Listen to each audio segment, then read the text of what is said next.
ભુવાજીને ત્યાં માંડવો હતો કમઢિયા, અને ભાઈને આમંત્રણ હોય કે ન હોય ખબર નથી. ભાઈ માંડવો માતાજીનું મામાદેવનું સ્થાનક છે એટલે બધા આવતા હોય.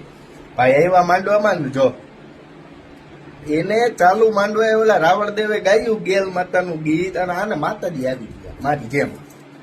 જો ને તમે અલા મારા ભાઈ યાર થોડુંક તો ખાવામ એટલે હાલી જ ન કરો. હાથમાં માતાજી તો પૈસા ઉડાડવા માંડ્યા. નીચે બેહો, લોબડી બોબડી ઓઢો, ભુવાજી કંકોત્રી દે તમારી પાસે કે ઉમેશભાઈ પરમાર ભુવાજી તમારે આવવાનું ધૂણવા, પછી તમે આવો ધૂણો, પછી 2-4 વાક્ય બોલો તો જનહિતમાં જારી છે. હા વામ ઉભા જ માતાજી આવી. હા વામ એલા કાંઈક તો જોવો એલા. હા વામ હોય એલા ભલે હોય, એવું નથી કે ન હોય આજ કર્યું કે, પણ હા આમ આ નથી સમજાતું. એટલે જી કરતા હોય કરો, રવા દો. આ બધું આ બહુ મોંઘું પડી જાય. આભલે ચડાવીને પાછા જમીન ઉપર પાડી દે, એમાં વાર ના લાગે. બરોબર ને? જય સરદાર.